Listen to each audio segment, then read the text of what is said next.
Bonjour et bienvenue dans Projetez-vous, abordant la gestion de projet sans complexe, cette série de podcasts dédiée au management de projet.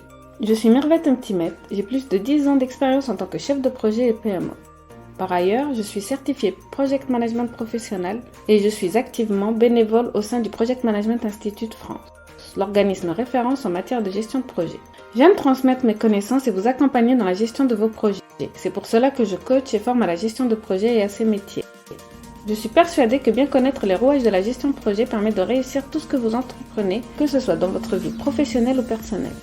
Une fois par semaine, nous aborderons ensemble dans ce podcast les différentes facettes et toutes les actualités du management. J'inviterai régulièrement des professionnels qui expliqueront leurs méthodes et leur expérience sur des thèmes choisis. La gestion de projet permet de structurer, coordonner et contrôler toutes les étapes de la conception à la livraison. Venez découvrir comment et repartez avec quelques astuces. Je vous invite à vous abonner et me suivre pour plus de contenu sur la gestion de projet. Bonjour à tous et bienvenue dans un nouvel épisode de notre podcast Projetez-vous, abordant la gestion de projet sans complexe. Je suis Mervette Mtimet et aujourd'hui nous allons plonger dans le vaste monde de l'équipe projet. Nous continuons notre série estivale sur les principes de base de la gestion de projet en attendant la rentrée avec un nouveau format et des invités. Que vous soyez un chef de projet chevronné ou que vous travaillez en équipe pour la première fois, les stratégies d'optimisation de la collaboration sont essentielles pour atteindre vos objectifs. Rejoignez-moi pour découvrir des conseils pratiques et des idées novatrices pour favoriser une collaboration fluide et fructueuse. Tout d'abord, définissons ce qu'est une équipe projet et quelles en sont ses principales caractéristiques. Une équipe projet est un groupe de personnes réunies dans le but de collaborer et de travailler ensemble afin d'atteindre un objectif spécifique dans un laps de temps déterminé. Les membres de l'équipe apportent leurs compétences et leurs connaissances uniques pour résoudre les problèmes, réaliser des tâches complexes et générer des résultats tangibles. Les équipes projets peuvent prendre différentes formes en fonction de la taille, de la complexité du projet et des objectifs. Nous avons les équipes de projet fonctionnelles, composées de membres provenant des différentes fonctions au sein de l'organisation. Ces équipes sont généralement utilisées pour des projets de courte durée et axés sur des objectifs spécifiques. Ensuite, il y a les équipes de projet matricielles. Ces équipes combinent les membres de diverses fonctions avec des membres à plein temps dédiés au projet. Cette approche favorise la spécialisation tout en assurant une collaboration directe entre les membres de l'équipe et leurs fonctions respectives. Il peut y avoir dans ces deux types d'équipes projets momentanément formés des conflits entre les intérêts du projet et ceux des fonctions ou managers respectifs de chacun. Souvent, le chef de projet n'est pas le manager direct de tous les membres de l'équipe. Il faut l'autorisation du responsable fonctionnel pour plusieurs aspects. Examinons un exemple concret pour illustrer comment les intérêts du projet peuvent entrer en conflit avec ceux d'un département fonctionnel lorsque l'équipe de projet n'est pas dédiée. Imaginons que nous ayons un projet visant à développer et à lancer un nouveau produit innovant dans une entreprise de technologie. L'équipe de projet fonctionnel est composée de membres des départements de la conception, du marketing, de la fabrication et de la finance. Chaque membre apporte ses compétences spécifiques pour assurer le succès du projet. Cependant, l'équipe de projet fonctionnel rencontre un défi majeur. La date de lancement du produit est très proche, mais le département de fabrication qui fait partie de l'équipe de projet éprouve des difficultés à respecter les délais de production. Le chef du département de fabrication est préoccupé par la qualité des produits et souhaite accorder plus de temps pour garantir que chaque produit soit impeccable. Ici, nous observons un conflit d'intérêts entre l'objectif du projet, qui est de lancer le produit à temps pour rester compétitif sur le marché, et les préoccupations du département de fabrication, qui privilégie la qualité sur la rapidité. Cette situation peut entraîner des tensions au sein de l'équipe projet, retarder le lancement du produit et compromettre la collaboration. Pour résoudre ce conflit, une communication ouverte et transparente est essentielle. Les membres de l'équipe doivent se réunir pour discuter des priorités, des contraintes et des implications de chaque option. Il peut être nécessaire de réévaluer les échéances, d'explorer des solutions de compromis ou d'apporter des ajustements au processus de fabrication pour répondre aux deux objectifs, qualité et délai. Ce scénario met en évidence l'importance de la collaboration et de la résolution des conflits au sein d'une équipe projet. Les membres doivent être prêts à travailler ensemble pour trouver des solutions qui répondent aux besoins du projet, tout en prenant en compte les préoccupations des départements fonctionnels. Un autre exemple que je rencontre souvent est l'allocation de ressources temporairement à l'équipe projet, alors que ces ressources ont encore la responsabilité de plusieurs autres activités ou projets, dans le département auquel elles sont rattachées. Il y a soit des lenteurs du projet, soit le département d'origine qui n'arrive pas à fonctionner comme habituellement. La communication est toujours la clé et ce qui est important, c'est l'arbitrage qui va s'en suivre ainsi que la priorisation. Le projet est-il prioritaire ou est-ce les autres activités par ailleurs? C'est un membre de la direction qui doit prendre la décision en ayant conscience de toutes les conséquences de la décision prise. Il faut donc retenir que la collaboration ne consiste pas seulement à travailler ensemble, mais aussi à naviguer dans des situations complexes où les intérêts peuvent parfois diverger. En comprenant les défis potentiels et en adoptant des approches de résolution de conflits constructives, les équipes de projet peuvent surmonter ces obstacles et atteindre leurs objectifs de manière harmonieuse. Les équipes de projet dédiées, quant à elles, sont constituées de membres qui se consacrent entièrement au projet. Cela peut être bénéfique pour le projet complexe nécessitant une attention continue et des ressources spécifiques. Il existe également des équipes de projets virtuelles où les membres travaillent ensemble à distance, souvent dans des fuseaux horaires différents. Les outils de communication numérique et les technologies de collaboration sont essentiels pour maintenir la cohésion et la productivité au sein de ces équipes dispersées. Quel que soit le format choisi, la clé du succès réside dans une collaboration efficace et une communication transparente. Chaque format d'équipe, de projet a ses avantages et ses défis. Il est important de sélectionner celui qui convient le mieux à votre projet et aux compétences de vos membres. Ces formats concernent tout projet et sont applicables quelle que soit la méthodologie. Je vous ai présenté les méthodologies à l'épisode 4 si vous voulez en savoir plus. Je peux vous présenter les caractéristiques d'une équipe agile et ses particularités. Les équipes agiles sont devenues de plus en plus populaires pour leur approche flexible et itérative de la gestion de projet. Dans un environnement agile, l'accent est mis sur la collaboration, l'adaptabilité et la livraison de valeur continue. Voici quelques-unes des particularités clés d'une équipe agile. Les équipes agiles privilégient la collaboration constante entre les membres de l'équipe ainsi qu'avec les parties prenantes.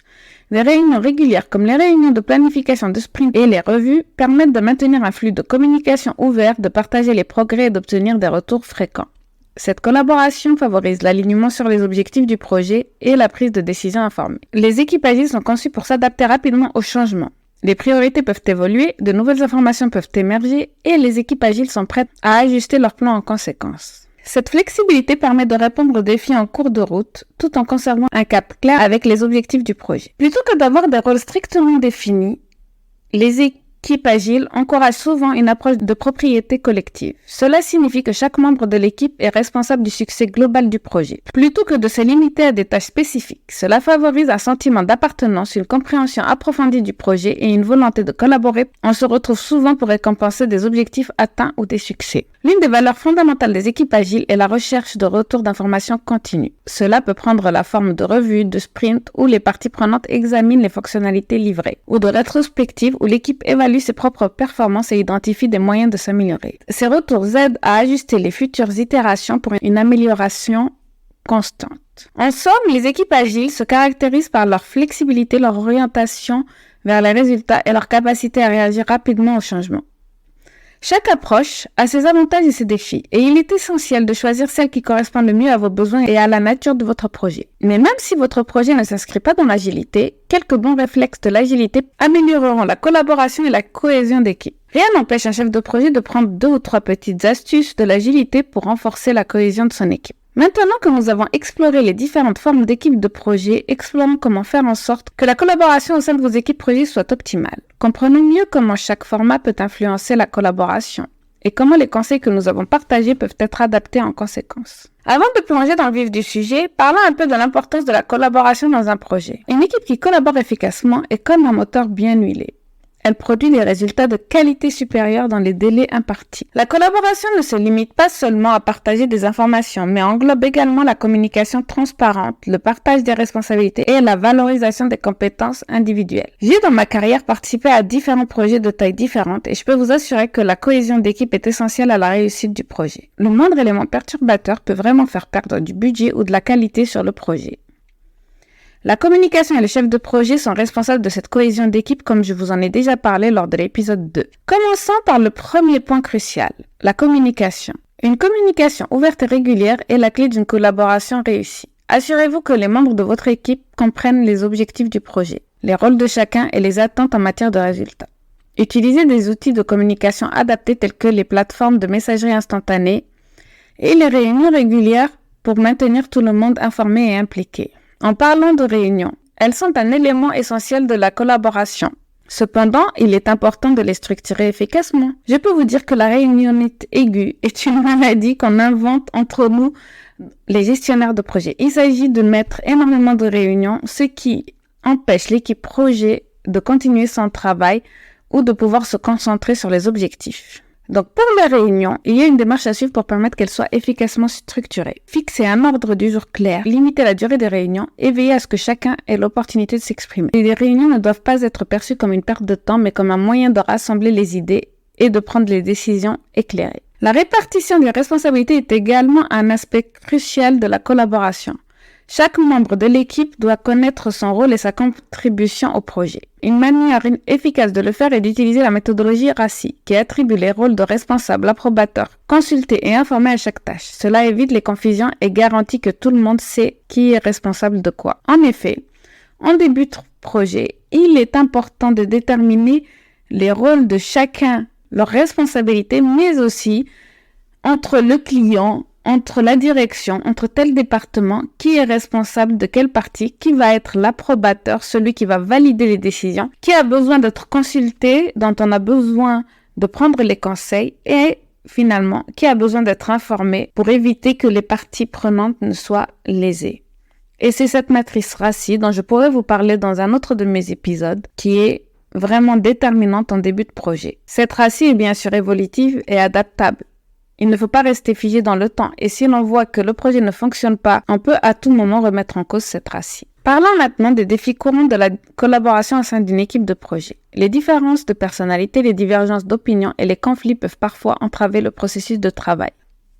Ce que j'ai vu, c'est que chaque rôle a sa propre perception et son avis. Et il se peut que le rôle de l'un entre en conflit avec les objectifs de rôle des autres. Finalement, explorons quelques méthodes pour encourager l'innovation au sein d'une équipe de projet. Encourager les membres de l'équipe à penser en dehors de sentiers battus, à partager des idées nouvelles et à remettre en question des normes établies. Les sessions de brainstorming, les espaces de travail virtuels où les projets pilotes peuvent stimuler la créativité et conduire à des solutions innovantes. Je vois aussi beaucoup pour les cohésions d'équipe, des activités séminaires, des jeux, essayer un petit peu de challenger leur cohésion d'équipe. Voilà, chers auditeurs, nous arrivons à la fin de cet épisode consacré à l'optimisation de la collaboration au sein d'une équipe projet. Nous espérons que vous avez trouvé des conseils pour renforcer la collaboration au sein de vos équipes. N'oubliez pas que la collaboration est un voyage continu et en investissant du temps et de l'effort, vous pouvez créer des projets exceptionnels et des expériences enrichissantes pour tous les membres de votre équipe. C'est tout pour aujourd'hui. Merci de nous avoir rejoints. Si vous avez des questions, des commentaires ou des sujets que vous aimeriez voir abordés dans des futurs épisodes, n'hésitez pas à me contacter. Restez à l'écoute pour plus de conseils passionnants sur la gestion de projet.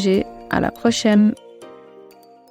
La gestion de projet est un domaine passionnant et stimulant et j'espère que le podcast Projetez-vous vous apportera des connaissances précieuses et des conseils pratiques pour améliorer vos compétences en gestion de projet. Que vous soyez un chef de projet expérimenté ou que vous débutiez dans ce domaine, vous trouverez ici des informations pertinentes et des exemples concrets pour vous guider avec le succès de vos projets. Je vous remercie de vous joindre à moi dans cette aventure passionnante et je vous donne rendez-vous dans le prochain épisode de Projetez-vous abordant la gestion de projets sans complexe. Vous trouverez dans les notes de cet épisode quelques liens intéressants, notamment si vous voulez aller plus loin. N'hésitez pas à me contacter, vous trouverez toutes mes informations sur ce podcast ou sur mon site internet mirvet-timet.com. Je suis également présente sur les réseaux sociaux et j'aime bien échanger sur les sujets liés à la gestion de projet.